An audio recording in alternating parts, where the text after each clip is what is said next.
Bienvenidos una vez más a este espacio del Bolígrafo Rojo, una vez más transmitiendo desde Santo Domingo, Crisol de la nacionalidad ecuatoriana, Santo Domingo, centro vial del país. Estamos un domingo más, 9 de la noche, aquí en Saraqué Televisión, en un programa más del Bolígrafo Rojo con un invitado especial, como todos los que vienen a este espacio. Agradezco como siempre a Camisería Inglesa que nos viste de la mejor manera, hoy con una camisa, pantalón, corbata, correa, zapatos, medias, todo para lucir como un caballero, en Camisería Inglesa, que está ubicado en la avenida Rodrigo Paucar, o también conocida como Avenida Las Américas. Esta es la calle que va de la avenida Quito hacia la Lorena, casi a la altura de los Niandes, un poquito más arriba de los Niandes. En ese tramo está Camisería Inglesa. Agradezco también a Gimnasio Panamericano, centro referente aquí en Santo Domingo. Todos conocemos dónde es el Gimnasio Panamericano. Ve al Gimnasio Panamericano, esculpe tu cuerpo, talla tu cuerpo, mejora tu salud física en el Gimnasio Panamericano, porque es el mejor, porque tiene las mejores máquinas modernas, un buen ambiente, y para los niños también clases de taekwondo, clases dirigidas por el profesor Joaquín Reascos, que ha formado campeones en la disciplina del taekwondo. Agradezco también a Galería,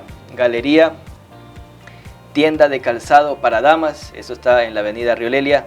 Calzado para damas de autor, calzado diseño de autor de Jorge Bishop.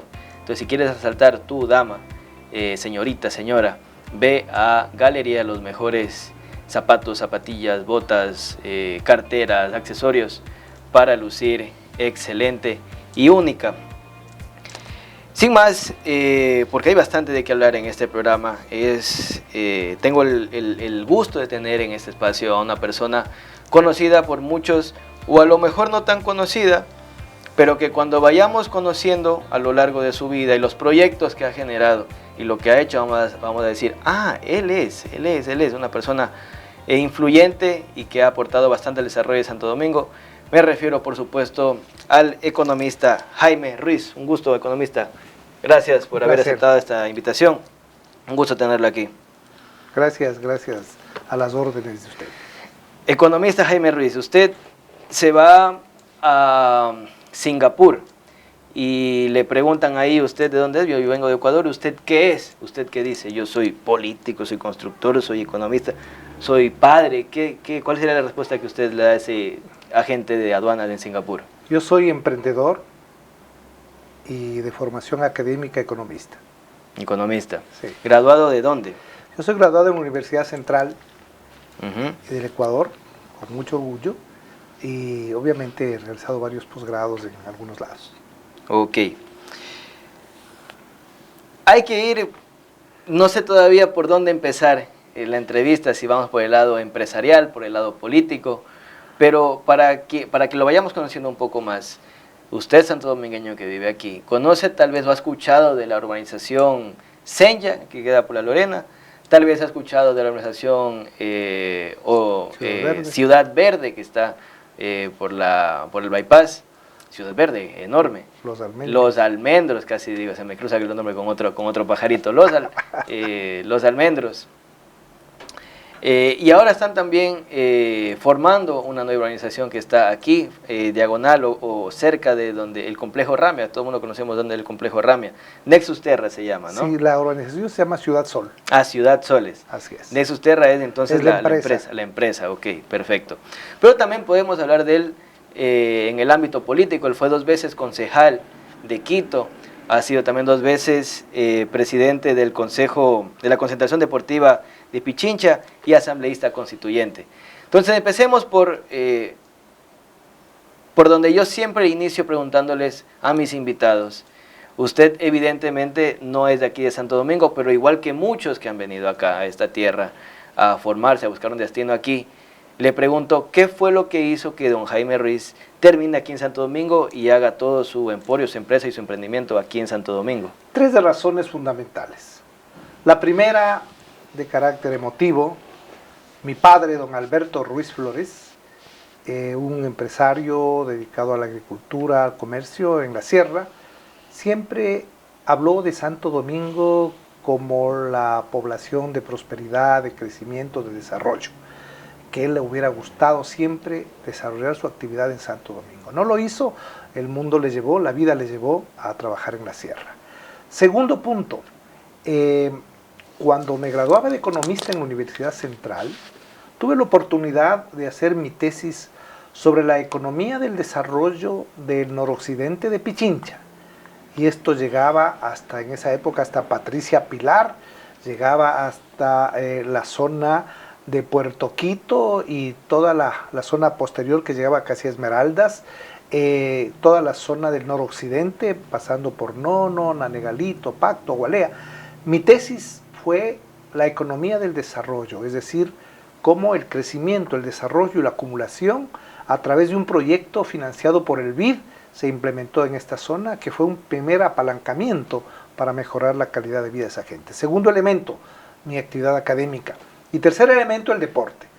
Es decir, cuando asumo la concentración deportiva de Pichincha, veo que los cantones, y en ese tiempo Santo Domingo Cantón de Pichincha, el más grande, no tenían un buen desarrollo deportivo, a pesar de tener figuras increíbles de ese tiempo. Carlos Grueso, por ejemplo, en el fútbol, por dar un nombre. Claro. ¿Ya? Carlos Grueso, papá. Papá, claro. Recuerdo que había la necesidad de fomentar el deporte. Y entonces, en esa época, el prefecto era Federico Pérez, el viceprefecto era don Víctor Manuel Quirola, y les propongo hacer los primeros juegos de la provincia de Pichincha aquí. Juveniles, ¿no es cierto?, infantiles y juveniles en 2 categorías. Y se realizó los primeros juegos. Tengo unos recuerdos hermosos de aquella época, y eso permitió que yo me conozca, me integre con gente importante acá como Eto Vega de la Liga Cantonal, con gente que estaba vinculada al tema de la actividad productiva, el ingeniero González, y muchísimas otras familias y personas con las que tuve la oportunidad de vincularme. Esas 3 razones llevaron a que cuando yo dejé ya la actividad deportiva, allá por el año 2000, ya yo estuve dedicado a mis actividades académicas y mis emprendimientos en Quito, decidí comprar una finca y buscaba en la provincia de Pichincha, pero claro, el corazoncito me tiraba a lo que mi padre no pudo hacerlo. Así es que encontré la propiedad, se llamaba la Hacienda Sinaí, donde hoy es Ciudad Verde, y ahí fue un día, un domingo, pasábamos leyendo el periódico, los clasificados, y decía, se vende una finca de 100 hectáreas en Santo Domingo, en la zona urbana. Me llamó la atención. Y yo llamé, vine, y era un señor de voz colombiana que me dijo, venga a conocer. Ese rato tomé el vehículo, me indicó, me dijo, llega al partidero del bypass, Quito Quevedo, le ponen el kilometraje del carro, me dijo exactamente, no recuerdo si fue 11 o 13 kilómetros, y ahí va a estar una camioneta esperando, voy a estar yo. Llegué, efectivamente me esperaba, y ahí era el sector de la cadena. Claro. Por ahí entramos. Ah, por la cadena entraron. Por la cadena todavía entramos. No por acá, por el CRS. No, por CRS eso es una avenida que yo la hice. Oh, ya. Ni siquiera el municipio la hizo Jaime Ruiz. Entramos por la cadena, y claro, la zona no era tan agradable, la cadena, la entrada, pero a mí me gustó mucho por el potencial que tenía esa zona. Así es que le pido a mi amigo Eto Vega, le digo, ¿qué te parece? Me están vendiendo. Dice, compra, te están dando barato. Y decidí comprar. Y entonces a partir de ahí nace mi vínculo. Y venía todos los fines de semana. Y luego cuando fui asambleísta constituyente, y luego de tener una gran diferencia en la práctica política con Rafael Correa, yo fui parte de los fundadores de ese proyecto. ¿De Alianza País? De Alianza País, por supuesto, del Acuerdo País. Pero al tener diferencias, luego de haber formado el Banco del IES, luego de ver las incorrecciones que había en el proyecto de Brecht, yo fui el que saqué la información principal de los errores que tenía eso. Entonces, sentí una agresión interna inadecuada. Yo decidí separarme del proyecto y decidí allí, luego ya se había hecho la Constitución, ¿ya? Yo recuerdo que en la Constitución logré incluir cosas de mi experiencia profesional. Yo trabajé en Naciones Unidas en un proyecto del Hábitat Internacional que propende generar techo a los sin techo en el mundo. Esa era mi experiencia de economista, y entonces dije, voy a hacer un proyecto de vivienda, además con la Constitución que protegía el derecho a la vivienda. Entonces decidí destinar la hacienda, que ya tenía algunos años, hacer un proyecto piloto de vivienda social. Y eso me ha llevado todos estos años, que ya van como desde el 2008 acá, casi 15, 16 años, haciendo la Ciudad Verde, que va creciendo, que sigue y que ha logrado ser una solución importante para los que en Santo Domingo no tenían vivienda y que de alguna manera frenó las inversiones para vivienda en Santo Domingo. Sí. ¿Por qué frenó? Porque más barato ir a comprar una casita con terreno con todos los servicios en Ciudad Verde que estar en los programas de invasiones que le cobraban por todo y que nunca tenían escrituras y nunca les entregaban. Y con el peligro de que en un fuerte aguacero se venga llevando toda la casa. Entonces Ciudad Verde fue una solución para miles y miles de familias, son como 3,000 familias. Eso me trajo a Santo Domingo y ha sido, yo diría orgullosamente, debo decir, que ha sido la parte más importante de mi vida, es el proyecto más grande de mi vida. He hecho otros, pero la Ciudad Verde y los programas de vivienda me han permitido un ejercicio profesional, un ejercicio empresarial aquí en esta ciudad, en esta linda tierra de gente trabajadora, y ahí estoy, aquí estoy.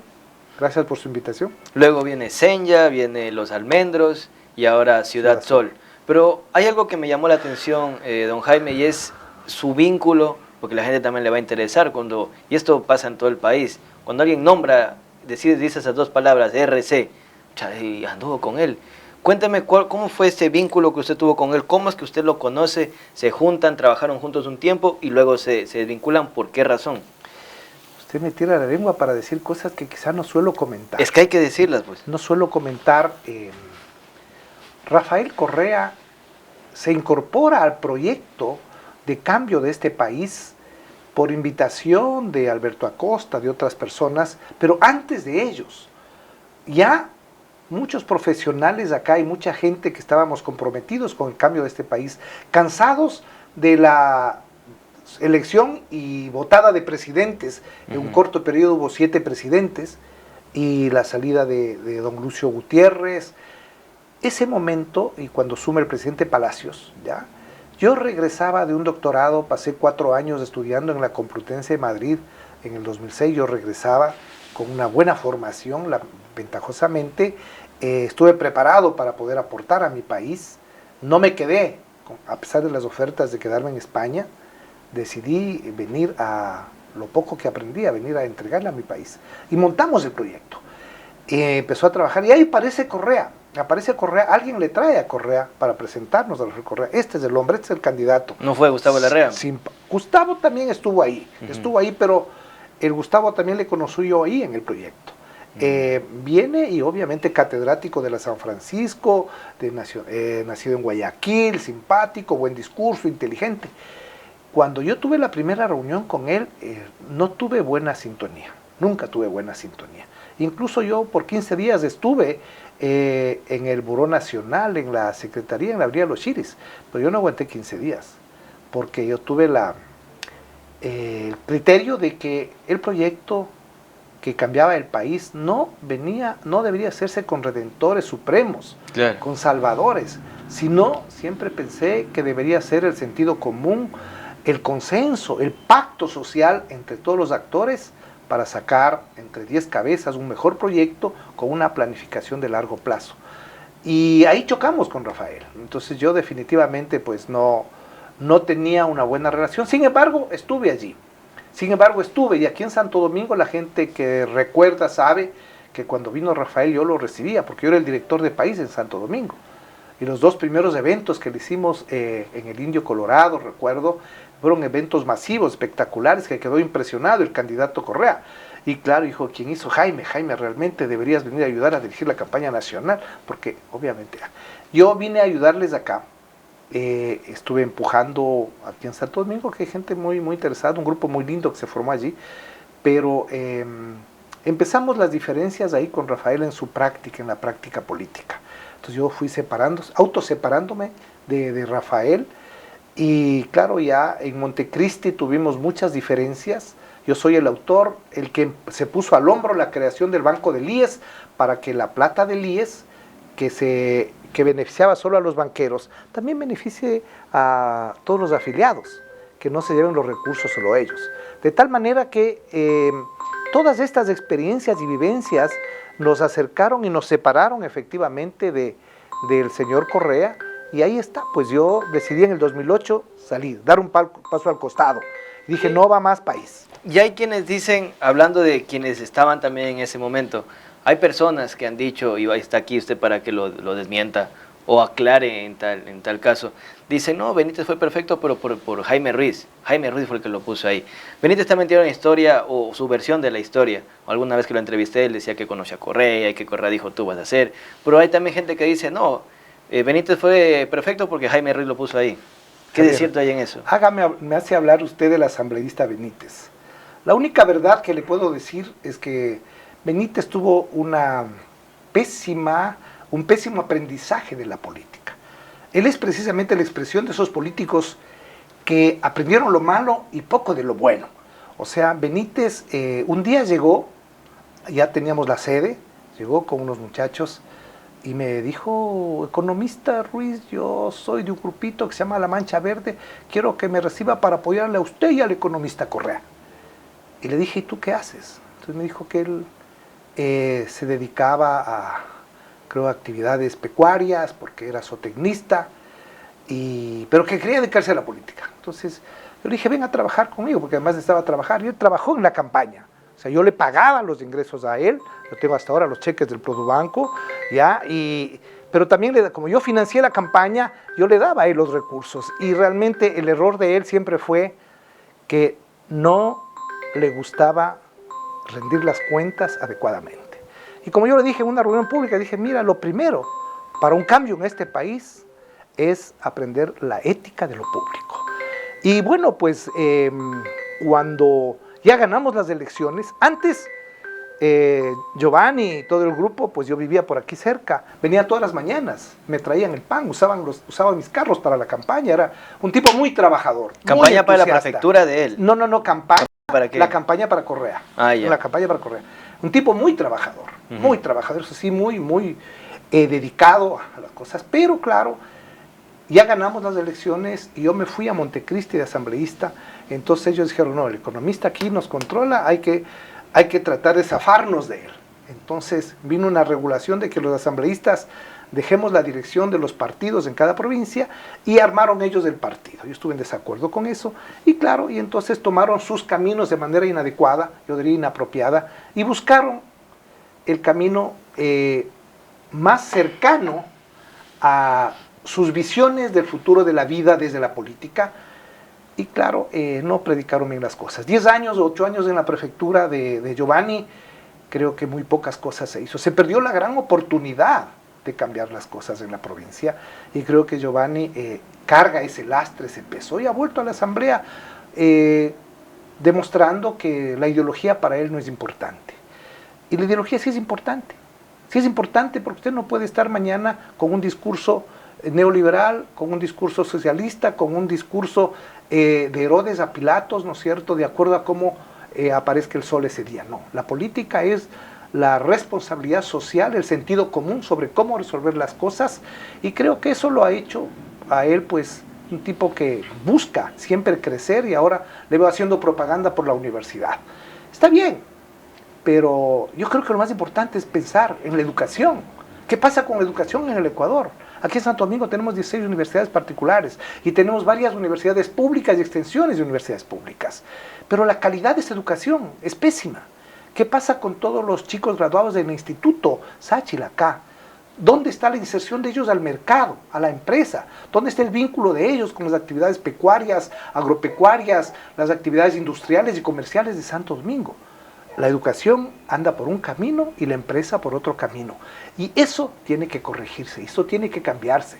Entonces, pienso que la política debe aprenderse de manera adecuada, no como una forma de mirar cómo yo vivo mejor, sino de qué lado está el deber. El que se mete a político debe tener como prioridad el servicio, la atención a los demás y olvidarse mientras es político de que él va a vivir mejor desde la política, porque desde la política uno puede tomar decisiones para favorecer a los hermanos, a la familia, a los parientes y descuidar el interés general.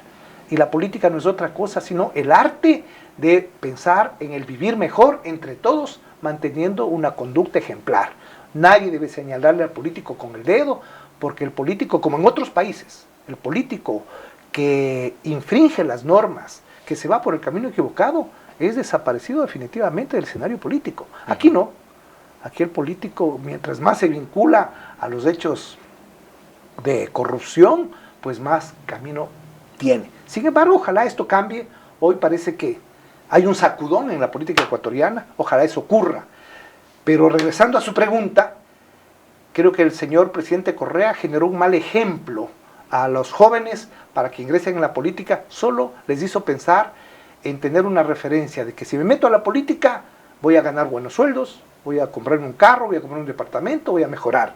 Y entonces muchos entraron a la política solo por eso, y no pensando en la responsabilidad, en el estudio, en la investigación que se necesita para querer representar a una ciudad, a un cantón, a una parroquia, a un país.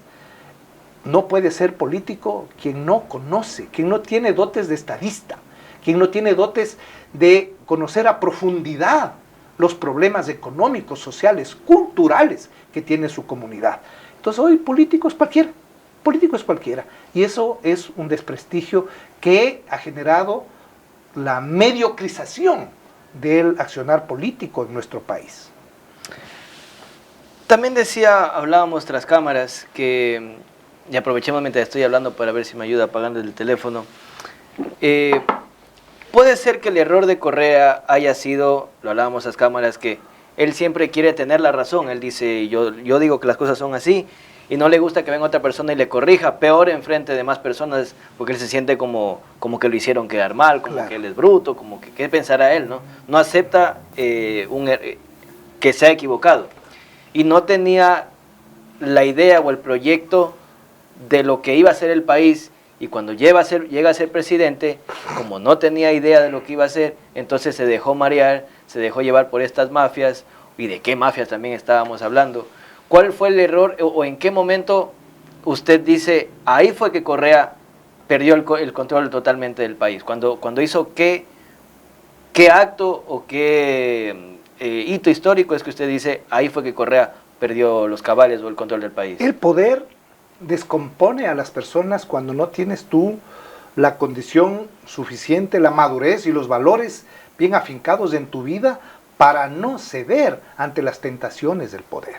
Al inicio, Rafael Correa, yo le acompañé, recuerdo en la campaña, a la iglesia de San Francisco, donde él fue, ¿no es cierto?, a arrodillarse ante Dios para que el mundo lo vea y demostrar que es un hombre cristiano, es un hombre con valores, y cuestionaba cualquier acto de los compañeros del partido que vaya en contra de la ética. Pero luego él fue perdiendo ya con el triunfo, con los triunfos sucesivos, ganar las elecciones, luego la constituyente y el poder, empezó a tomar decisiones que precipitaron grandes errores. Por ejemplo, la refinería El Aromo con el señor Chávez de Venezuela. Yo fui uno de los que en Montecristi opinaba en contra de aquello. Porque ¿cómo se podía aliar solo porque está en el poder temporalmente? Se aliaba con un país donde también estaba un presidente temporal como Chávez para depender de un crédito de ellos, depender del apoyo, de la voluntad de ese presidente para nosotros afirmar un proyecto de gran calado, de gran envergadura, que sobrepasaba la dimensión del país. Lo más lógico era hacer una refinería en Santo Domingo, hacer 4 refinerías, generar mayor desarrollo, no hacer una inversión tan gigante. Pero él se mareó en el poder. Entonces él pensaba ya hacer los barcos para exportar al mundo, él pensaba ser el jaguar de América, ¿no es cierto? Él tenía una visión y una fijación en Corea del Sur, y en eso tenía razón. Corea del Sur, la economía para el desarrollo, pero Corea del Sur tenía otras condiciones distintas. Él quería eliminar a los actores políticos para en solitario gobernar. Pero claro, los actores políticos difícilmente en democracia, ¿no es cierto?, pueden ser sustituidos así, y entonces la oposición fue ganando, ya, pero él cae preso de los excesos de poder que le llevan a tomar decisiones equivocadas, como la de elegirle a Lenín Moreno como su sucesor, preso de sus propios errores, porque para él Moreno era lo máximo, era la salvación. Pero claro, no pasaron 3 semanas en que dejó el poder y Moreno en el gobierno se dio cuenta que cometió un error. Y de esos errores que cometió Rafael, antes ya había cometido muchos, como nombrarle como contralor al señor Pollitt, que fue el hombre fuerte de Lucio Gutiérrez, que ya tenía sus antecedentes en la vida política. Errores gigantes, ¿no es cierto?, como priorizar ciertas amnistías en la Asamblea Constituyente a Alberto Dají, algunas amnistías que no se correspondían a su pensamiento ideológico, pero que él llegó al acuerdo y dijo, ya. Entonces también cometió errores como... Pero no fue la Pichi Cortes la que le dio la amnistía a Alberto Dají, a Gustavo Noboa y a Bucarán, pues fue que vinieron los tres. La Asamblea Constituyente, en la Asamblea Constituyente... ¿No fue la Pichi Corte con Lucio? Nosotros en la Asamblea Constituyente aprobamos, yo justamente salvé mi voto en aquella ocasión. O sea, los errores de esa naturaleza hicieron que este proyecto maravilloso de cambiar el país vaya quedándose únicamente con un monólogo del presidente. Gente valiosa, gente inteligente, gente capaz que estaba en el proyecto, se iba desgranando, iba saliendo, iba dejándole, porque Correa no permitía que cuando alguien opinaba y le obligaba a crear un consenso, porque cuando estás entre 4 o 5 personas y hay 3, 4 ideas, no es que uno se pone bravo e impone la que tiene que aprender a dialogar, a discernir, y tiene que aprender a construir consensos. Y Correa no le gustaba construir consensos ni con los suyos ni con los de fuera, porque también el buró de Alianza País, ya era prácticamente un grupo donde Correa imponía su línea política. Nadie era capaz de sostener una tesis distinta. Entonces, claro, y si sostenían, él se imponía. Por ejemplo, cuando parte del buró político le dijeron que era incorrecto no nombrar candidatos a la asamblea en el tema de los asambleístas de los manteles cuando Alianza País lo lanzó. Pero él impuso y su tesis prevaleció. Entonces, claro, uno de los efectos de todas esas decisiones de él, ¿no es cierto?, que además de ser equivocadas, tenían una gran deficiencia. ¿Cuál es la deficiencia? Que el propio Correa era una persona que en la vida real, que en el mundo real, en la vinculación de la actividad política con la sociedad, con el aparato productivo, con la empresa, con la oferta y la demanda, pues es una sociedad de mercado. Aquí no éramos un país socialista, sino un país donde la economía de mercado era la que prevalecía. Entonces, él no tenía ninguna experiencia en eso, en la vida privada, en la vida productiva, no conocía. La microeconomía a él me parece que le fastidiaba. Y entonces, al no conocer, pero una persona que se siente líder no puede aparecer sin conocer, sin mostrar que desconoce algo. Pero tomó medidas equivocadas, llevó a gente sin formación, sin preparación, excluyó a gente de mucha experiencia en la gestión pública, en la gestión de la salud, de la educación, y entonces vino a imponer proyectos que a la larga fueron minando el poder y los errores. Por ejemplo, la creación de la Universidad de Yachay. ¿Por qué no? Mucha gente le decía, pero ¿por qué no potencias la Escuela Politécnica Nacional? Y las politécnicas del país. Y les convertimos a esas en el modelo de educación. No, había que imponer el modelo de Yachay, que trajo consigo muchos errores. Profesores con sueldos, con mega sueldos que no se correspondían a nuestra realidad. Y ahí está, toda esa inversión botada en la Universidad de Yachay, ¿no es cierto?, que no se corresponde a la realidad. Eso es desconocimiento del mundo real. Aquí en Santo Domingo, él no conocía la importancia que tiene la vía Aloac-Santo Domingo. A pesar de haberlo dicho, a pesar de que se comprometió aquí en Santo Domingo a hacer la autopista, esa es la vía más importante del país. Este es un ejemplo que el pueblo debe entender. Esa es la vía más importante. Por ahí circula, yo digo figuradamente, que por ahí circula el líquido encefalorrajídeo de este país. No solo son los pasajeros, no solo es la comida, no solo es la industria, no solo es parte de accesorios, no solo es la madera. O sea, incluso ahí un gobernante debería pararse una media hora en el peaje y parar y ver qué circula y ver la importancia que tiene. Pero fíjese, Correa ofreció la autopista, ¿ya? Y no lo hizo, porque tras de eso estuvo la empresa, y yo lo digo sin pena, la empresa Hidalgo, ¿ya?, que fue concesionada esa vía y fue la que apoyó a sus campañas políticas.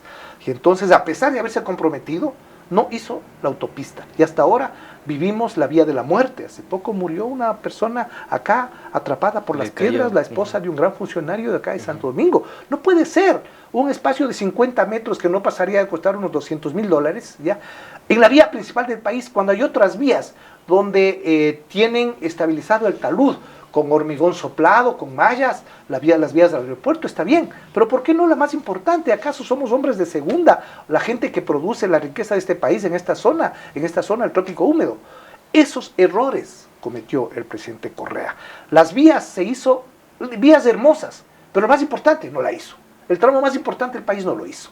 Esos errores hacen que la gente vaya mirando de a poco y se vaya decepcionando.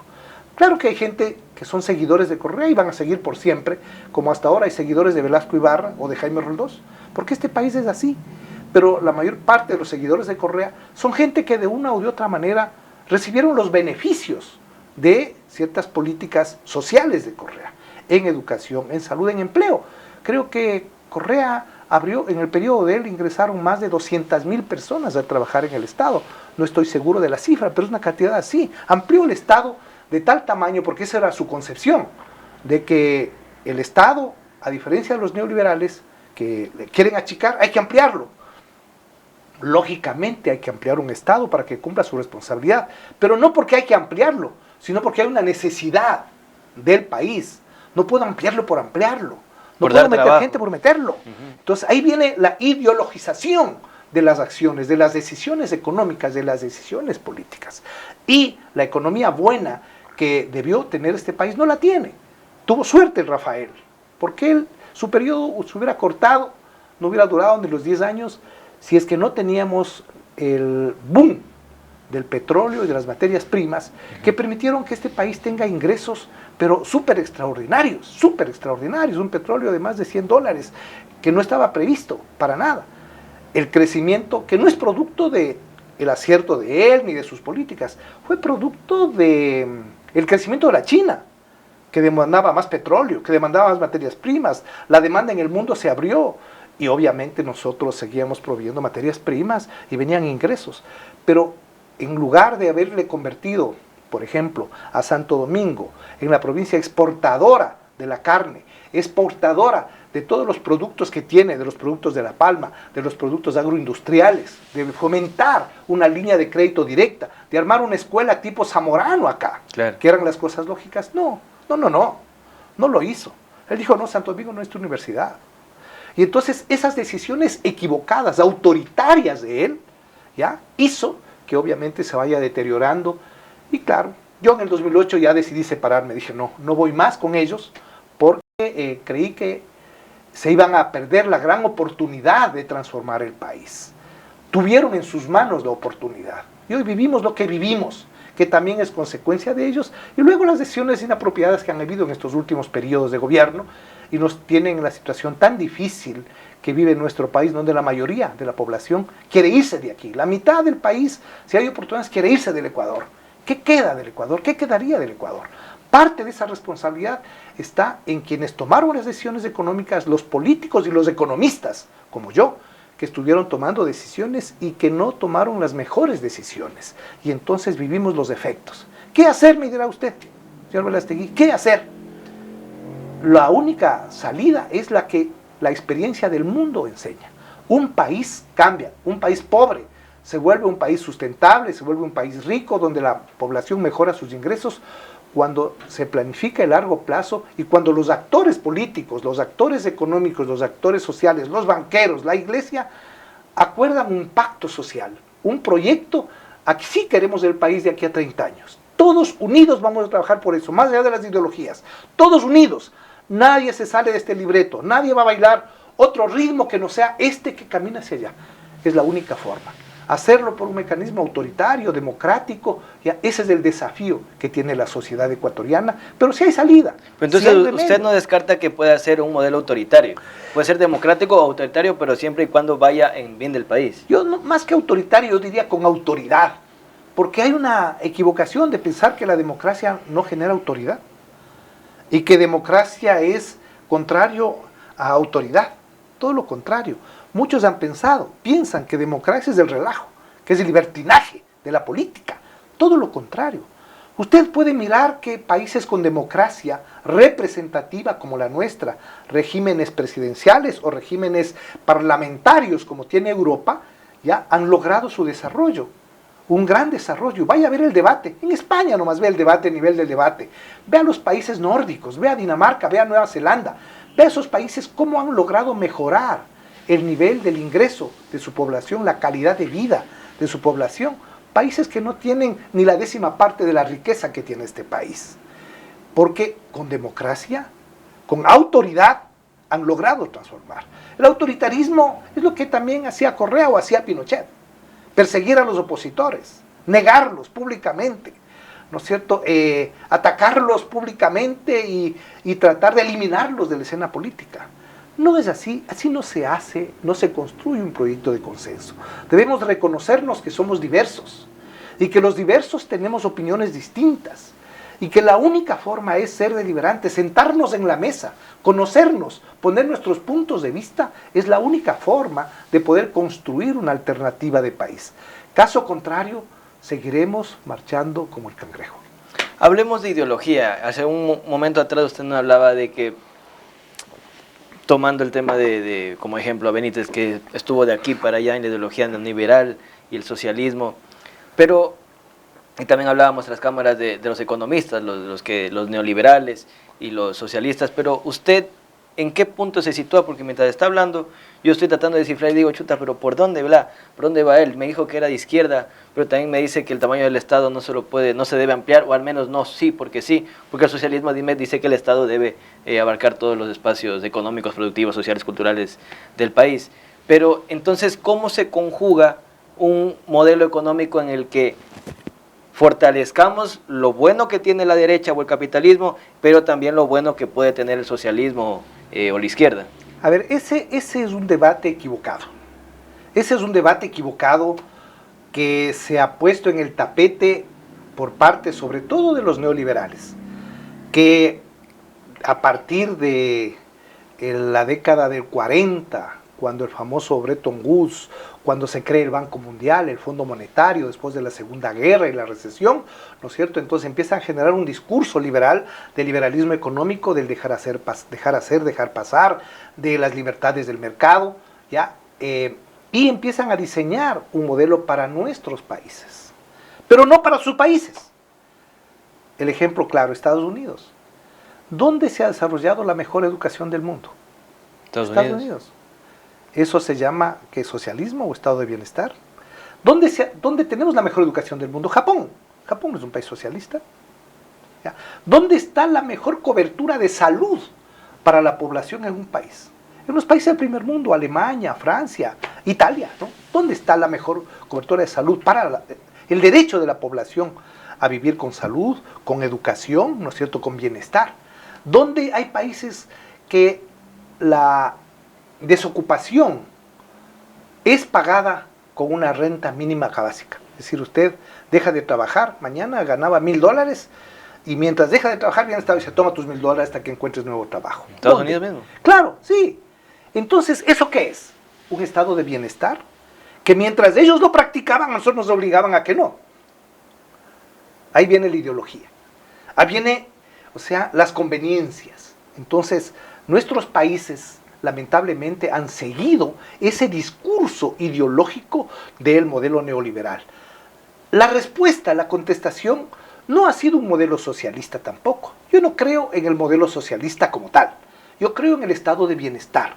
¿Qué es el estado de bienestar? En esta transición, no sé hacia dónde vaya el mundo, yo creo que el capitalismo, así como tal, salvaje como está, no tiene salida, no tiene futuro. Yo creo que el mundo va a ir girando por sentido común hacia otros estadios. Pero hoy por ahora, al menos en las próximas décadas y en el Ecuador, lo que se necesita es un estado de bienestar, con un tamaño adecuado, objetivo, pragmático. ¿Qué tiene que atender como prioridad el estado de bienestar en el Ecuador? Obviamente tiene que corregir la calidad de la educación. Porque con la misma plata, ¿cuánto gasta este país en educación? No estoy seguro, 2.000 millones. Pero no están bien usados, pues. Vaya a ver la calidad de educación en nuestras universidades públicas, en nuestros institutos públicos. No se corresponden a lo que con esa plata se podría hacer si se maneja con eficiencia. Porque se ha generado un esquema de exceso de libertades, de exceso de discrecionalidades en el manejo, y la educación está desvinculada de la vida productiva del país.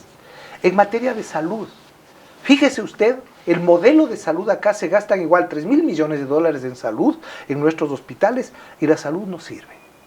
En la seguridad social, los trabajadores míos me decían, yo no quiero que me afilie, no es que tengo que afiliarte, no, pero no sirve de nada, porque si voy a pedir un turno me dan en 3, 4 meses. Miren lo que le pasó a nuestro compañero Santiago, afiliado al seguro 15 años, con sus aportes, le detectaron una enfermedad terminal y murió en 2 meses, en el seguro social. ¿De qué me sirve el seguro social? Claro, entonces ellos valoran solo lo de ellos, pero no entienden que el modelo de la seguridad social es un modelo de solidaridad entre los unos y los otros, es un modelo. Pero el seguro social del Ecuador tiene 34.000 empleados y no necesitas más de 5.000. Entonces, ¿qué es ideológico eso? Cuando yo digo, no, deberían no haber 10.000, usted me dice, ¿eres neoliberal? No soy neoliberal, soy objetivo. No deben haber más de 10.000 gentes para manejar el seguro social, no 34.000, porque esas 24.000 que están en exceso en el seguro social es lo que genera estos problemas endémicos, el cáncer que no permite el cambio de este país. Entonces, ¿qué necesitamos? Sensatez, sentido común, equilibrio y obviamente prioridad por los más débiles, prioridad por los que están sufriendo más, prioridad por las familias que ven a sus hijos meterse en las pandillas, meterse en los grupos estos que van por la delincuencia, por el camino fácil o por el camino de la droga, ¿ya? Porque es el dolor de sus padres también, es el dolor de sus familias también. Pero entonces, ¿cómo hacemos para achicar el tamaño del Estado? Achicamos el tamaño del Estado, despedimos a un montón de funcionarios y esos se quedan desempleados, pero tenemos que hacer que la empresa privada crezca para que pueda absorber ese... A ver, ese es parte del pacto. Esa es parte del pacto. Por ejemplo, yo diría, queremos salvar a la seguridad social, ok. Veamos el modelo ideal para las cosas que hace, para las competencias que tiene, cuánta gente necesitamos, ¿ya? Estas otras gentes, podría hacer un pacto, hay 20.000 gentes, 20.000 gentes que pueden seguir trabajando con su empleo, pero pueden hacer otro tipo de actividades vinculadas a la empresa privada, que pueden ir generando actividad. No se trata de despedir, ya el mal está hecho. Ya tenemos aquí creo que 700.000 empleados públicos, cuando no necesitamos más de 350.000. Pero esos que están sobrando, si tenemos un pacto, podemos integrarnos con las actividades productivas de fomento a la producción, porque si nosotros exportamos cantidades suficientes para alimentar a China, a la India, a esos países de millones de habitantes, tenemos suficientes dólares para duplicar el sueldo de los empleados públicos y para que ningún ecuatoriano gane menos de $2.000 al mes. Pero tenemos que exportar. ¿Y cómo logramos exportar? Integrando al aparato productivo a quienes están de más en el Estado, a quienes están sobrando porque hay un exceso, porque hay un paquidermismo. ¿Qué es un paquidermo? Pies chiquitos y un cuerpo obeso, grande. Eso es el Estado. Hay que mejorarlo. Yo no quiero decir con esto, algunos me dirán el Jaime Ruiz se ha vuelto neoliberal. Seguramente lo dirán. Yo solo soy un hombre práctico y pragmático. Este país necesita que las cosas se diga 2 y 2 son 4. Y que se reparta de manera adecuada, que se dé oportunidades a todos y que nadie pueda vivir de holgazán haciendo política en este país, comiendo con los impuestos que pagan los demás. Hay muchos que se han dedicado a eso, son políticos y viven de lo público. Viven de lo público y quisiera decirles, a ver, ustedes aprendan a vivir también como el señor que tuvo que comprar el taxi para poder ganarse el pan diariamente, o el que puso el negocio, el que puso la industria del zapato. Vengan, trabajen y paguen impuestos. Dedíquense a eso y tengan derecho, y su palabra va a tener mucho más valor que ahora, porque ahora sus ingresos, sus comodidades son las que pagamos del resto. Entonces aquí hay que hacer un pacto. No es cuestión de entrar a recortar el Estado. Hay que entrar, y eso pasa en los municipios, pasa en las empresas de agua potable, en todas las empresas. Creo que hay que hacer una reingeniería para que, si tengo un exceso de personal, ellos ampliar las competencias vinculadas al aparato productivo y darle vida al aparato productivo, para que haya más plata en el mercado, para que haya más gente que salga a consumir en los bares, en los restaurantes, en los almacenes. Si no tiene plata, a buscar a robar para comprar, para comer. Entonces, sí hay una salida, eso se llama una transición desde el estado de bienestar. Muchos países ya lo lograron, sí es posible, pero eso solo con un pacto, un verdadero pacto, un acuerdo, un pacto refundacional de este país. Sí hay salida para este país. Claro, cuando ya los actores, los políticos que actúan desde los extremos ideológicos, izquierda, derecha, ya no tienen ningún otro camino, estén derrotados, será la sociedad misma la que empuje a que tengamos, por Dios, un acuerdo, ¿no? Pero el problema que veo ahí yo es que hemos vivido 50, 100 años en esta crisis del país, pero hasta ahora no encontramos o el país no logra unirse. Siempre decimos lo que usted dice, a un momento la sociedad lo hará, el pueblo lo hará, se van a unir, pero hasta ahora no logramos, y lo que apunta a ser es que siempre buscamos, el ser humano busca un caudillo, a que él lo haga y él nos dirija y vamos a seguirlo a él como si fuera como algo, como un padre guía a un niño. Yo tengo 3 ejemplos. Vea, un ejemplo de mano dura dictatorial del gobierno revolucionario del general Rodríguez Lara. Fue dictador cuando empezó el boom petrolero en este país. Ese gobierno logró un desarrollo industrial, vial, y lograron crear una institución que fomentaba la gran industria en este país. Había una institución que a los especialistas les preparaba para que hagan proyectos de desarrollo industrial, el fondo de preinversión de este país, y se logró crecer. Otro modelo, el de Roldós. Creo que Roldós fue un tipo que pensó, obviamente con rigurosidad, en cómo debía desarrollarse, cómo debería frenarse la injusticia de las oligarquías de este país y cómo debería fomentarse el desarrollo educativo, y ahí vinieron los grandes planes de desarrollo para este país. Lamentablemente ese proyecto se quebró. Y el tercer proyecto es de Rafael. O sea, yo creo que el proyecto de Rafael no estuvo equivocado en su esencia, en su planificación, en su contexto. La equivocación estuvo en la gestión. La equivocación estuvo en el ser humano, Rafael Correa, que exageró en el poder, en las capacidades individuales y en la toma de decisiones individuales, en no reconocer en el otro, en los demás, en los compañeros de su propia organización, la capacidad deliberante de construir soluciones que no sean excluyentes. Cuando usted excluye a alguien, ¿no es cierto?, empieza a desviarse ya del camino. Piense que está equivocándose, porque ese alguien al que le está excluyendo y no le está dando la oportunidad de que pueda poner sus puntos de vista y poner sus aportes, usted está privándose de esa oportunidad. Esos modelos, yo creo que sí es posible. Si este país es caudillista, cierto es, pero así como es caudillista, el momento que el país crea que los caudillos somos todos, somos un proyecto común de país, es posible hacerlo, y hacia allá debemos caminar. Los políticos ya no tienen cabida ahora en ese sentido. Entonces, sí, vea, el estado de bienestar hay que construirlo porque es urgente mejorar la educación, es urgente mejorar la salud y es urgente mejorar el aparato productivo. ¿Cuántas personas aquí hablan de los emprendimientos? Apoyamos los emprendimientos, pero usted se ha puesto a pensar de todos los emprendimientos que se han dado aquí en Santo Domingo o en el país en los últimos años. ¿Cuántos han quebrado? Si son de cada 10, 9 han quebrado. ¿Por qué? Porque no hay un apoyo del Estado regulador que debe darles la oportunidad. Crédito más barato, por ejemplo. Un emprendedor que tiene que pagar el 11% y una cantidad de trámites y de pagos y de impuestos, que no tiene facilidades para poder sustentar un negocio que va a crear empleo, que va a generar producción, que va a generar capacidades en este país. Entonces, esas cosas tienen que cambiar, son posibles de cambiar. Y eso es a eso debemos de empujar. ¿El Ecuador debería tener más o menos impuestos? Los impuestos son necesarios y se deben corresponder al desarrollo productivo del país. Porque ¿qué es un impuesto? Un impuesto es históricamente, lo que el pueblo paga, ¿no es cierto?, para que el gobierno pueda realizar la obra pública. Pero si nosotros nos ponemos a pensar que los impuestos que paga el país, más los ingresos que vienen del petróleo y de otras fuentes que tiene el Estado, que son propiedad de todos, ¿ya?, se destinaran honestamente a la obra pública, este país estaría en mejores condiciones. Pero ¿qué es lo que pasa? Que la mayor parte de esos impuestos se desvían por la corrupción. La mayor parte de esos impuestos y esos pagos y esas decisiones van para realizar obras desde el Estado que terminan costando 3 veces más de lo que cuesta en la realidad. Le doy un ejemplo. Aquí en el Instituto Sáchila, déjeme y me comprometo, si me traen el proyecto, a demostrarles que se pagó más de lo que cuesta.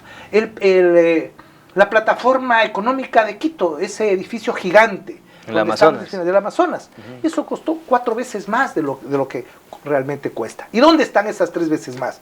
En bolsillos de los chinos, en bolsillos de contratistas, en bolsillos de fiscalizadores, ¿ya?, que generan mayor desigualdad en la sociedad. Si eso se pagaba lo justo, ¿ya?, esa parte ¿En dónde hubiera estado? En las manos de los empleados, del pueblo, de la gente. Pero entonces, ¿deberíamos eliminar impuestos o sí es necesario que se le cobre un impuesto adicional a los empresarios o a las grandes empresas? Los impuestos no deben ser excesivos. Y quien tiene mayores oportunidades de pagar, debe pagar. Por ejemplo, los bancos. Los bancos que no tienen una actividad productiva. Usted quisiera ser banquero, yo también, ¿no es cierto?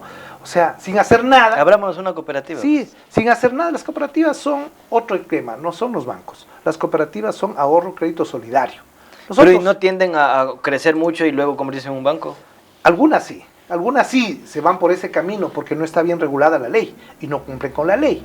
Pero las cooperativas que se crean para hacer un apoyo solidario, yo impulso una cooperativa, la Credisocio, donde quienes hacen un crédito de 4.000, los que quieren mejorar su casa, los que quieren un pequeño crédito, ya, un pequeño apalancamiento para sus actividades.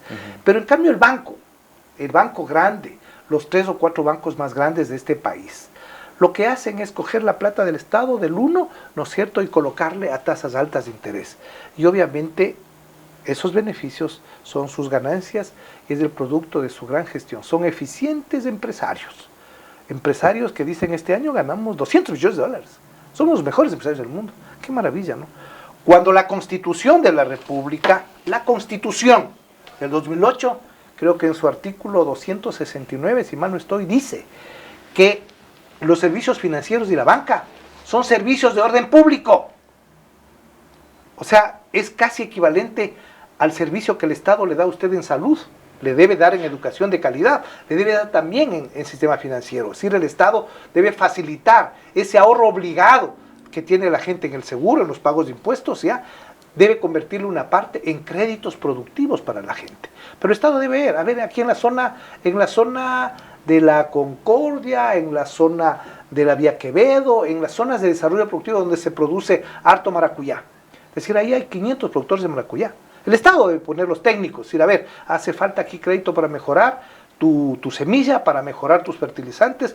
Hoy vos produces, 50 sacos por hectárea, pero el estándar afuera es 200 sacos. Te vamos a ayudar para que produzcas 200 sacos. Toma tu crédito, no al 12%, toma al 5%.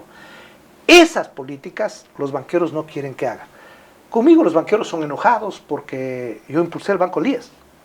Y el Banco Líes les quitó ganancias a ellos, porque el Banco Líes ha dado, yo no estoy seguro, cerca de 120.000 familias han hecho un crédito hipotecario para sus casas. Que si no había el banco, tenían que ir al banco al Pichincha, pues. Tenían que ir al Produbanco o al otro banco privado para hacer el crédito. Y con eso, obviamente, con esos créditos lo que iban a hacer es aumentar las ganancias. Decirles que son lindos empresarios, exitosos empresarios, con la sangre, el dolor y las lágrimas del pueblo ecuatoriano que tiene que sobrevivir, porque el pueblo lo que quiere, usted le pregunta, ¿qué quisieras? Trabajo, estabilidad, seguridad, paz. Es lo que quiere el pueblo, educar a sus hijos, educar en buena lid. Pero si el Estado no le apoya, eso es un estado de bienestar también. Políticas financieras, de facilitarles líneas de crédito a la gente. ¿Por qué no lo hace? ¿Por qué no lo hace el Estado? ¿Por qué no lo hace el Estado? Solo respóndase usted. ¿Cuál es la razón? ¿Están enconchavados con los bancos? Si hay la banca pública. No, es que mire. Pero ya Correa, usted lo intentó hacer con Correa y Correa dijo que, o sea, usted cuenta que Correa en un momento se dio la vuelta y dijo no. O sea, ¿qué pasa? La Constitución garantiza sistema financiero privado, sistema financiero público y sistema financiero popular y solidario, las cooperativas. ¿Ya? El sistema financiero público, ¿ya?, sin restricciones, debería ser y podría ser el más grande de todos, porque tiene el mayor ahorro del país. ¿Dónde está el mayor ahorro obligado del país? En la seguridad social, pues. Si somos 2,5 millones de afiliados y hay un promedio de una aportación, digamos, de $150 de ahorro mensual, multiplique esos 2,5 millones por 150 y usted encuentra la cantidad gigante de plata que recibe el seguro, pues. ¿Ya? ¿A dónde iba ese tiempo antes de que tenga el Banco del IES? Iba a la banca privada, pues. Se repartieron los bancos esa plata, ¿no es cierto? Y le pagaban al seguro una tasa menor y luego, pues, obviamente, ellos colocaban esa plata con tasas mayores. Y se llevaban el trabajo, el dolor y la sangre del pueblo ecuatoriano. Entonces, esos banqueros tienen que pagar más impuestos. Hay que regularles y hay que ponerles competencia. Ellos sufrieron cuando el Banco del IES iba a ser banca de primer piso, con sus afiliados, que tienen todo el derecho de ser. Compitan, pues, como debemos competir nosotros en el mercado. Yo compito con los constructores. Yo compito. ¿Y los bancos con quién compiten? Si son oligopólicos, se ponen de acuerdo en las tasas y se acabó. Pero si tienen un banco, ¿no es cierto?, de nosotros, de los afiliados, ya, un banco de primer piso, ya, pues compitan, yo pongo la tasa al 6, ¿vos a cómo? ¿Y qué opina tener un banco de afuera, el Citibank? También, fíjese, las tasas de interés en otros países con economías no dolarizadas, y con dolarizadas son mucho más bajas que las nuestras. Vaya al Uruguay, vaya a otros países donde el crédito es el principal motor del desarrollo de un país. Claro. Si la gente que está en este momento tratándose de Estados Unidos, jóvenes, emprendedores, profesionales formados en algunos lados y de aquí de Santo Domingo, digan, ve, está difícil, regrésate, te van a dar un crédito de $50,000 a 10 años plazo para que emprendas un negocio, te regresas, se regresan pues. Si se van es porque aquí no hay oportunidades, claro, porque quienes gobiernan han cerrado las puertas, han puesto candado y no se dan cuenta que eso está llevando a una crisis, a una explosión futura. Entonces hay que cambiar. Necesitamos sensatez, necesitamos equilibrio, necesitamos también un poco de sensibilidad para poder cambiar las cosas. ¿Y usted qué cree de el presidente Daniel Noboa? ¿Está haciendo bien las cosas o qué le falta? A ver, yo creo que el joven Daniel Noboa tiene cosas importantes en su haber, ha hecho cosas importantes en cuanto al tema de seguridad. Es una medida muy lógica sacar a los militares, que le cuesta mucho al país. ¿Saben ustedes cuánto cuestan los militares al país? Pagar a los 50,000 militares o los policías. ¿Cuánto de la plata que pagamos nosotros, los que pagamos impuestos, tiene que recoger el Estado para pagar cada mes? ¿Y no creen que es justo que toda esa plata se haya destinado siempre para que los militares también salgan a hacer lo que están haciendo ahora? Pero entonces por eso necesita más plata y por eso es que están subiendo el IVA. No. Vea, ¿De dónde sacamos la plata entonces para financiar la guerra? Está en el presupuesto del Estado. Está en el presupuesto del Estado. Está. Vea, ahorita acaba de aprobar la proforma, o está presentada la proforma para el año 2024, que presenta el ministro de Finanzas. 34.500 millones de dólares. Más alta que el año pasado. Sí. De 32.000 a 34.000. Pero no hay plata para financiar eso, pues. ¿Por qué nos reducimos aquellas cosas que son posibles de reducir? Ahí está un presupuesto de militares, de policías. No necesita incrementar más con esa plata. Solo en vez de estar dedicados a otro tipo de actividades casi imperceptibles de la seguridad del Estado, salir a hacer este trabajo, pues. ¿Para qué necesita más plata? Si ya están pagados sus sueldos, está pagado su combustible, quizá algún apoyo para más combustible para que salgan los para carros. Armamento, para... No, armamento ha existido siempre, por Dios. Usted revise cuántas veces el país ha comprado armamento. Se anda de lujo de comprar hasta chatarra. Por favor, usted revise la historia de este país. Y entonces hay armamento. O sea, si hay que modificar, pero eso no necesitas mucho dinero. Para eso hay que darlo. Pero no es una justificación. ¿Por qué el IVA, este momento, se argumenta que es para la guerra? Yo digo, no hay guerra. Porque es una política de control, obviamente, de la delincuencia, del terrorismo, del narcotráfico. Pero ya va a ver usted que los 1.500 millones o 1.300 jalen del IVA es para cubrir el pago de sueldos, porque claro, el Estado no tiene plata, está con la déficit. excusa es la guerra. Correcto, la excusa es la guerra. Entonces, estos son comodines. Recuerde que el IVA subió también el presidente Correa por subió el presidente Sixto, ya, o sea, el IVA ya ha venido subiendo permanentemente, porque es la forma más fácil de meterle la mano al pueblo o de conseguir liquidez rápidamente. Por eso era que el socialcristianismo dice que no se suba el IVA, pero que mejor se plantee una tasa, la tasa de seguridad, y ahí sí entonces sabemos que el dinero que iremos a pagar por esa tasa va destinado a la seguridad. Sí, cobrar bien los impuestos es otro tema. Cobrar bien, claro. Cobrar bien los impuestos, o sea, no es posible que quien menos tiene y gana un poquito, ¿no es cierto?, tenga que pagar desproporcionadamente más de lo que gana una persona gigante, gana un banquero, gana un gran industrial, gana un gran importador. Claro, entonces allí viene la historia de este país, en donde la falta de sensibilidad de quienes están en el poder, en el ejercicio del poder, en el ejercicio de la política, ya han tenido, porque en el poder no están los políticos únicamente. Tras los políticos están los grandes grupos económicos. Ya vieron los que estaban financiando las campañas. Ya están los grupos económicos que son los que tienen luego el apoyo para sus intereses. Eso tiene que cambiar. Recién les condenaron las deudas, Sí, bueno, de los intereses. por ejemplo, esas cosas no se debe hacer. Ahí hay mucho dinero. ¿Pero Sí. por qué lo hacen entonces? ¿Por qué? Porque hay compromisos, pues. Si usted mañana es candidato y me dice, Jaime, ve, yo voy a ser candidato alcalde, pero no tengo para campaña, necesito que me des unos $1 millón, dame y yo te devuelvo. Ya yo le doy, usted mañana alcalde. Dice, Jaime, o me peleo con el Jaime o le doy. A ver, cógete este contratito ya, aquí te ganas un poco más. Vale tanto que ganas un poco más. Eso, ese ejemplo pequeño es lo que pasa en grande en la economía ecuatoriana. Y eso son valores, eso es ética, eso son principios, eso es cultura. Hay que cambiar la cultura, la educación. Este país solo cambiará si es que también cambiamos esa forma de ver, esa forma de pensar. Tenemos que aprender a predicar con el ejemplo. La mejor forma de decir es hacer. Con el ejemplo, no se puede vivir de los discursos. Fíjese aquí en Santo Domingo, el pueblo está cansado de muchos asambleístas que aquí ofrecieron el oro y el moro en los últimos 20 años. ¿Qué pasaron haciendo?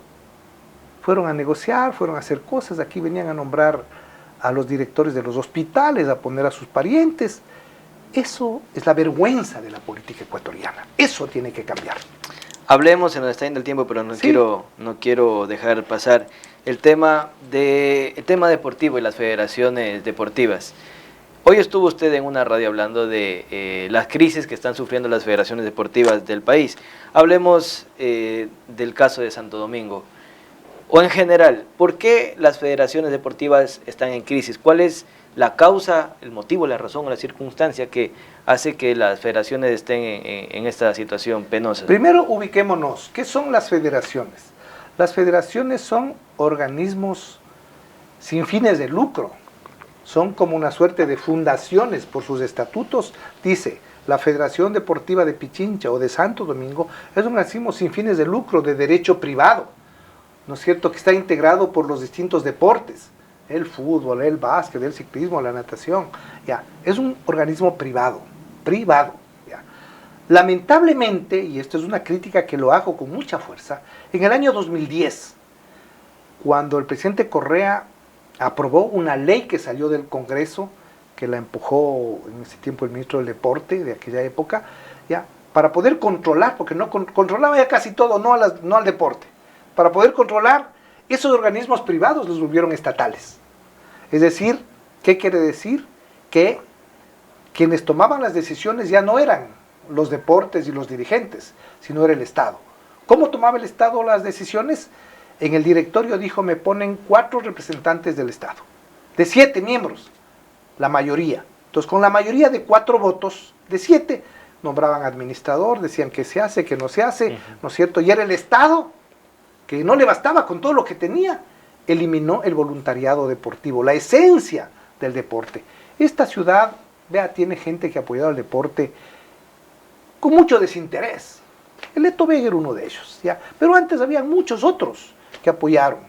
Su propio abuelo, desde los medios de comunicación, apoyaron mucho al deporte desinteresadamente. Y lo hacían por gusto al deporte, por ver a sus coterráneos ganando una competencia, por verles representar al país. Pero ahora eso ya no existe. Los voluntarios desaparecieron. Hoy todos prácticamente son como empleados del Estado. Si bien no tienen un sueldo directo, ya, o sea, prácticamente los ingresos que debían ellos gestionar desde su infraestructura deportiva ya no existe. Y solo se espera que el Estado le dé la plata. Y como el Estado no le da la plata a tiempo, y es la única actividad donde hay un irrespeto total del Ministerio de Finanzas y del Deporte, los meses de enero, febrero y marzo, ninguna federación recibe plata. O sea, los empleados, los entrenadores, los chicos que reciben recursos, tienen que amarrarse los cinturones, dejar de comer 90 días hasta que llegue el presupuesto del año. Esto puede preguntar usted en la Federación Provincial. Es una vergüenza. Se maneja, esto es producto de haberlo estatizado el deporte. Y entonces, antes había un ingreso directo para el deporte que se repartía a las provincias. Era un pequeño impuestito de las llamadas telefónicas. Entonces Santo Domingo tenía su platita y aquí los dirigentes sabían cómo administrar, como un apalancamiento sus actividades y apoyaban. Estuvo bien eso. Cerca de 14 años funcionó muy bien. Pero desde el 2008, 2009, el presidente Correa eliminó eso, ya, y les dijo son parte del presupuesto del Estado. Les estatizó prácticamente. Esa es la crisis, el origen de la crisis del deporte. Y claro, ¿quiénes son los perjudicados? Los talentos. Porque aquí en Santo Domingo, déjeme decirle, hay una madera espectacular para sacar campeones del país y del mundo. No solo el Moy. El Moy es un ejemplo, el chico Moy. Ahí tiene el Héctor Chila. Ahí tiene a los chicos que están representando a otras provincias, porque aquí en Santo Domingo no les han dado oportunidades de apoyo. Y eso pasa en todo el país. Entonces, el deporte, que es una linda actividad, yo amo mucho el deporte. Parte de mi vida estuve en el deporte, porque es una actividad noble, que nos enseña, ¿qué nos enseña el deporte? A respetar al rival, a aceptar las reglas del fútbol, del básquet, son reglas. Tú no puedes hacer fuera de la regla, y hay un hombre que te corrige. Señores, falta y es falta. O sea, para un niño aprender las reglas es importante. Aprender temperamento, templanza, perseverancia. Es que yo la próxima le gano porque hoy me faltó estado físico. Yo voy a sacar más estado físico. Me faltó técnica. El profesor dice, no, mejora tu técnica. Vas a nadar mejor y vas a ser campeón tú. O sea, esa superación, ese esfuerzo tiene que trasladarse a la vida. Muchos chicos que pasaron por nuestras manos en Concentración Deportiva de Pichincha son hombres de bien, grandes profesionales, gente que a esta sociedad al menos sirven de ejemplo, ¿ya? Muchos no han incursado en la política, porque la política creo que ha sido realmente una cosa que todo el mundo se separa, por esto que le comento, pero el deporte ayuda a que haya gente de bien. Los padres de familia, hoy más que nunca, deberían inducir a que sus hijos vayan a una escuela de fútbol, a una escuela de artes marciales, a una escuela de taekwondo del Joaquín, que vayan a los centros de desarrollo deportivo. Debe haber más escenarios, porque allí ellos sudan, descargan toda esa fuerza que tienen los niños, los jóvenes, y luego ellos, desde el interior, porque los seres humanos somos parte espíritu y parte materia, el sistema somatopsíquico, decía mi profesor de psicología, en donde tú tienes que la parte somática, los músculos, educarles, ¿ya? Y eso hace que la parte psíquica se conecte y seas un hombre de buen carácter, seas un hombre emprendedor, seas un hombre de buenas costumbres, seas un hombre respetuoso, un cumplidor de la ley, seas un hombre también, si tú quieres, con respeto a los valores de la sociedad. El deporte para mí es básico en la vida. Pero cuando hoy tratamos el deporte con los pies, cuando estamos tratando al deporte sin darle la importancia. Hay una ley que está en la asamblea, que ahí duerme el sueño de los justos. Ojalá algún asambleísta me escuche de Santo Domingo, que tome la ley, que se apruebe, está para segundo debate, ¿ya? Y que vuelvan a la racionalidad, a las normas, para que nuevamente la gente de bien quiera apoyarle a la federación, quiera apoyar el ciclismo, quiera apoyar el atletismo, si le gusta el box, quieran apoyar el boxeo, quieran estar, porque es la sumatoria de voluntades, donde vemos a nuestros hijos, nuestros nietos prepararse. ¿Cómo no voy a colaborar yo? Colaboro, sin que le cueste al Estado. El Estado debe apoyar para las competencias. Eso que antes existía, no existe ahora con esa ley. Y esa ley del deporte que viene con vigencia del 2010, que además viola la Constitución, porque yo como asambleísta garanticé y puse contra viento y marea el artículo, me parece el 302 de la Constitución, que dice que el deporte tiene autonomía organizativa. Pero le importó un bledo, como tantas cosas, al presidente Correa, porque para él el fin justifica los medios, porque eso sí, es así, no, es que el fin es la soberanía del pueblo ecuatoriano. Entonces el fin justifica los medios. Como el fin justifica los medios, entonces vamos a hacer una ley, no importa que viole la Constitución en ese caso. Se aferraron a tantas cosas, perdone que cambie el tema. La Constitución dice que debe haber gobiernos regionales. O sea que aquí entre Manabí y Santo Domingo debemos tener un gobierno, un gobernador elegido por el pueblo y tiene competencia y debe encargarse de estas cosas. Pero no se cumple. Ahí está la Constitución, como letra muerta. Y es la máxima ley de este país que no se cumple.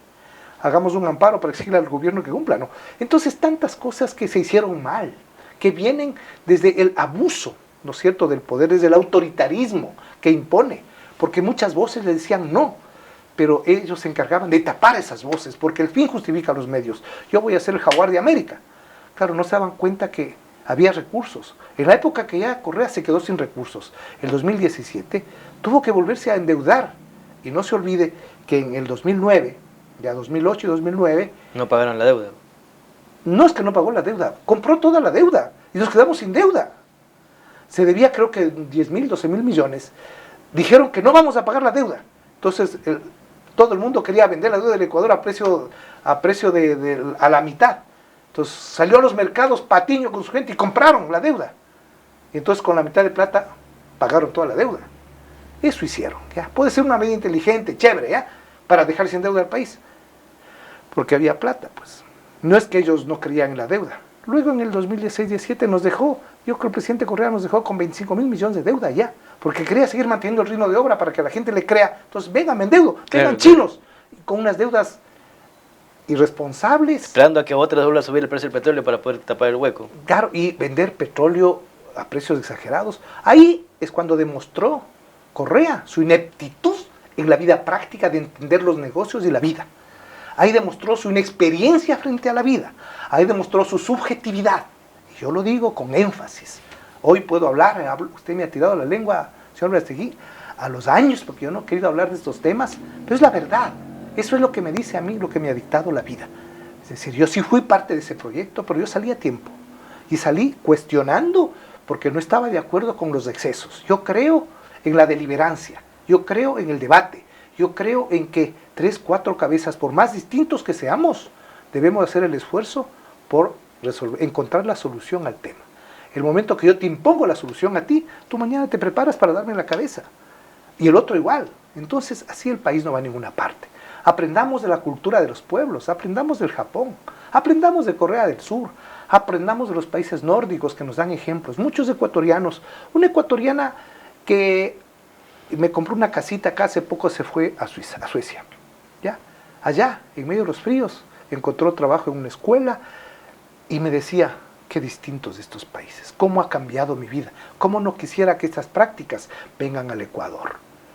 Es el sentimiento de nuestros migrantes cuando van y encuentran cabida en otros lugares del mundo. ¿Por qué no en este lugar hacer un lugar lindo, en vez de que sea una sociedad fea, en donde queremos irnos desesperadamente?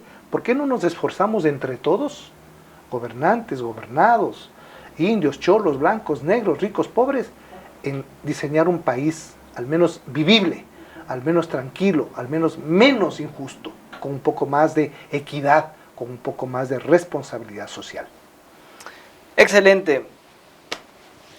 Hay unas cuantas preguntas más que quisiera hacerle, pero el tiempo se nos ha ido.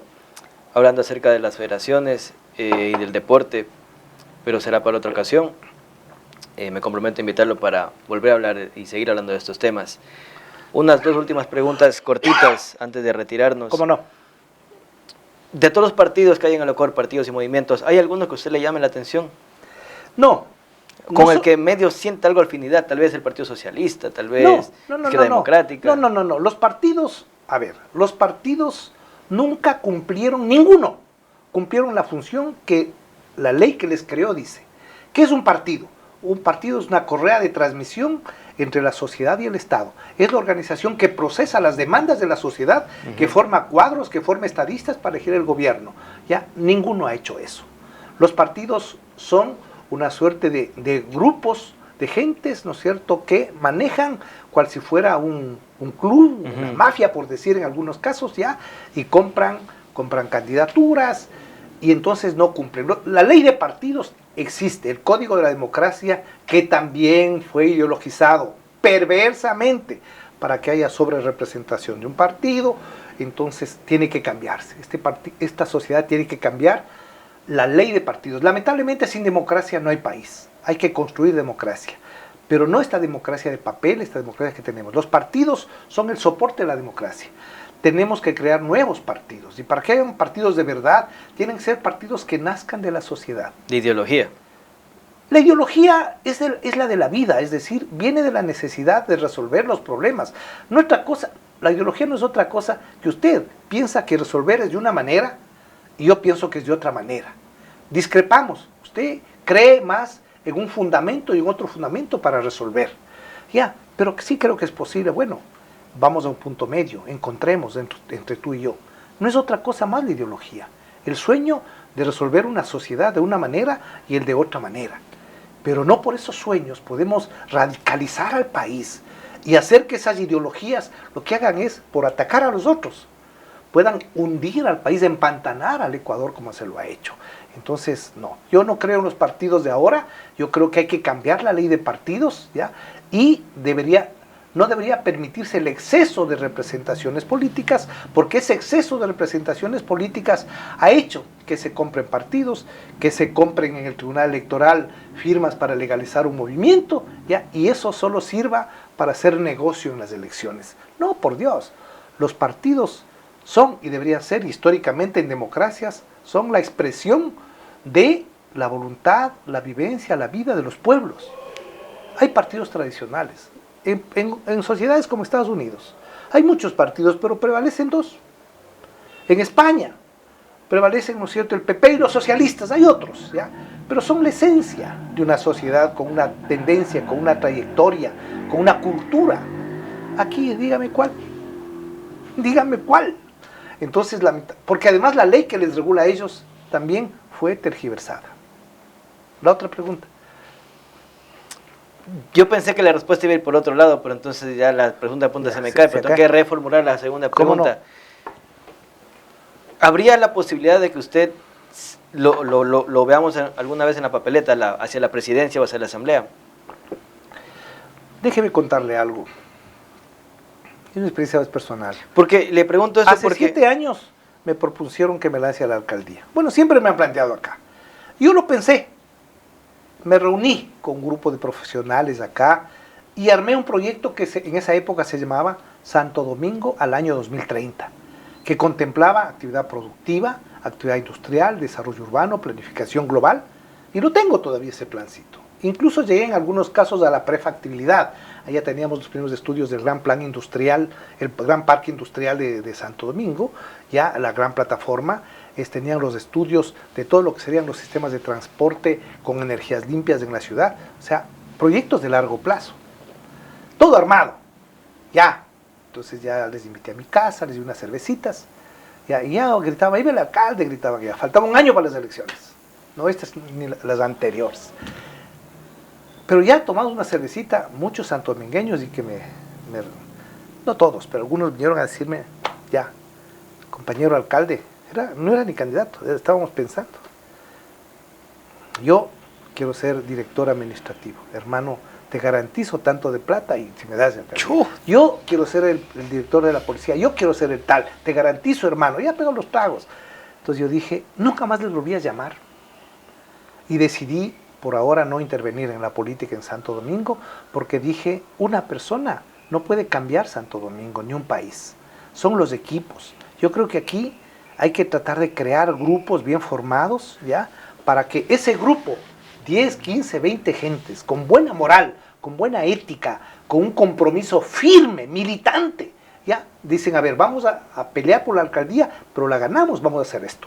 Vamos a hacer el bien común y todo el mundo aquí, entre nosotros, el que infringe nuestras normas, le cortamos las manos. O sea, cosas así tienen que ocurrir acá. Tienen que regenerarse las convicciones sociales. Si eso no ocurre, seguiremos en este baratillo de la política, que no es otra cosa. Pero entonces no se descarta que en algún momento lo podamos ver como candidato, siempre y cuando se reúna un buen equipo, se logre reunir un buen equipo.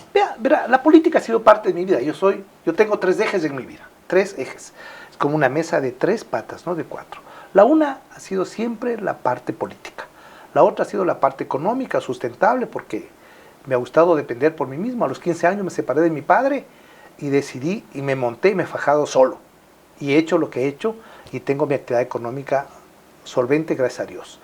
Y la otra era la actividad política. Entonces yo vengo... Va a haber política, económica y falta otra.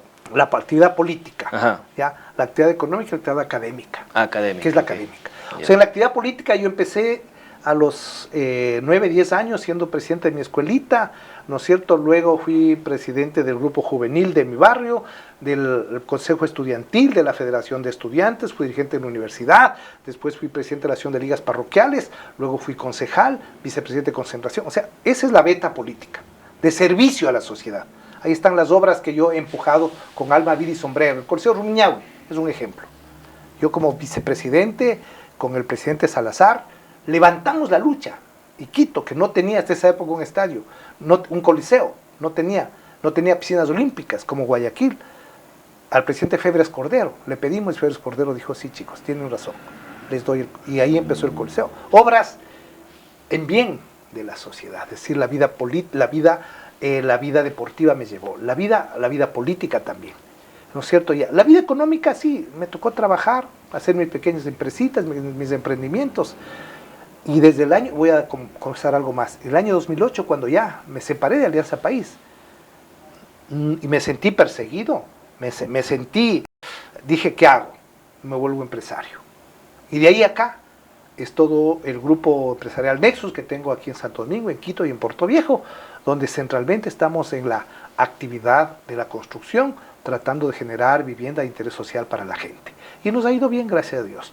Y en el tercer eje, en el académico, siempre fui un poco loco en ese sentido. Yo, cuando mi padre quiso que sea militar, y yo decidí no serlo, entonces me salí de la casa, y para demostrarle a mi papá que no era por cobarde ni por falta de capacidades, en la mañana estudié en un colegio y en la noche en otro colegio. En el uno me gradué de bachiller para seguir mi carrera y en el otro de contador para poder trabajar. Y luego trabajé, estudié economía, ¿ya? Y luego estudiar economía, hice varios posgrados aquí y fuera del país. Es una beta que siempre lo mantengo, porque el conocimiento, la innovación, nosotros estamos muy atrasados del conocimiento humano, de lo que pasa. La inteligencia artificial, imagínense ahora, ha llegado a que uno tenga la información, pero uno tiene que prepararse. No solo tiene que ir a averiguar en la computadora, tiene que investigar, tiene que formarse, tiene que especializarse en algo. Y esa ha sido la otra beta, la académica. Entonces, académica, empresarial y política.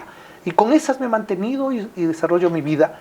Y claro, no me gusta hablar de estos temas, pero ya usted lo ha tocado. Póngale una cuarta pata ahí, la deportiva también, siempre ligado al deporte. Bueno, la deportiva sí, el deporte ha sido parte de mi vida. Yo tuve la suerte de jugar fútbol, tuve la suerte de con Romanelli jugar en el Aucas en la categoría juvenil, tuve la suerte de luego en los intercolegiales de Quito también competir, participar, tuve la suerte luego de dirigir los juegos interparroquiales del Cantón Quito, luego obviamente en la concentración deportiva de Pichincha, estar junto a la formación de grandes exponentes del deporte ecuatoriano, Nancy Vallecilla, Liliana Chalá, o sea, de las grandes exponentes del deporte, ¿no es cierto?, de grandes atletas, de grandes corredores, de grandes saltadores, del Pablo Campana, que luego hoy es un gran empresario, que fue tenista en mi época de Pichincha, y luego en esta época, ¿qué decir de Neisy Dajones? ¿Qué decir del Chico Hurtado, que probablemente nos traiga otra medalla de oro acá en París? ¿Qué decir de la chica esta que es campeona del mundo de patinaje, de la chica Vargas? Que en este tiempo yo he tenido la suerte, y he tenido el honor y la suerte de poder acompañar su proceso formativo, de estar junto a ellos. El deporte para mí es, por el valor que eso tiene, por el valor que eso representa para la juventud. Ha sido un hecho importante y ahora quisiera, ¿sabe qué quisiera? Apoyar a que Santo Domingo pueda convertirse en el campeón de los Juegos Nacionales de un proyecto de 4 o 5 años, porque aquí está la mejor madera, los mejores prospectos atléticos para los principales deportes. Aquí solo hay que traer buenos profesores, instructores, trabajar bien, prepararlos y salimos a competir.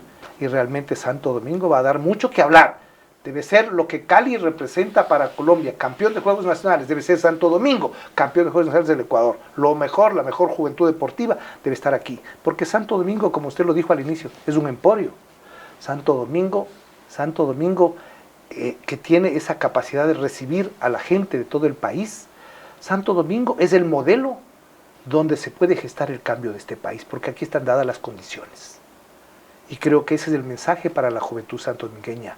No desperdicien esta oportunidad. Santo Domingo tiene las mejores condiciones de un pueblo joven, con el más alto crecimiento, que tiene toda la potencialidad y la fuerza, pero claro, hay que unirnos. Pero hay que unirnos para hacer cosas y hacernos respetar ante el país. Yo digo con indignación, ¿cómo es posible que en esta principal vía, ahora en el kilómetro 83, por no estabilizar el talud, un área de 50 metros que no pasa de costar $100,000, soplar hormigón y estabilizar, mueren permanentemente las gentes? Y a mí me toca vivir cada semana. La semana pasada tuve 8 horas en la vía, salí de 5 de la mañana de Quito, estuve aquí casi 2 de la tarde. Y así le pasan a cerca de 10,000, 15,000 carros que circulan por ahí. No hay nada de respeto del gobierno, del Estado, porque ya no es un tema siquiera provincial. El ministro de Obras Públicas, pues el gobierno, sí señores, sensibilicémonos, vamos a pararnos 8 días y en 8 días se estabiliza el talud, se quita el peligro, pero no, ahí está, y ahí pasará, porque eso viene desde hace años. Pero yo estaba con ganas de sacar una hojita volante y hacerles firmar a los 10.000 que están ahí, luego convocarles a un plantón y luego hacer un paro. A ver qué pasa. Santo Domingo se para. Vea, aquí le tenemos al presidente, a los ministros, al otro día. Pero hace falta unirnos. Las autoridades tienen un poco de recelo porque van a tomar retaliaciones. Pero desde la sociedad civil podemos hacer respetar a la tercera ciudad del país, a la que genera una riqueza que envía todos los días a todo el país. Por favor, ya es hora. Las cosas deben cambiar. Este es mi mensaje para la juventud, para el pueblo de Santo Domingo.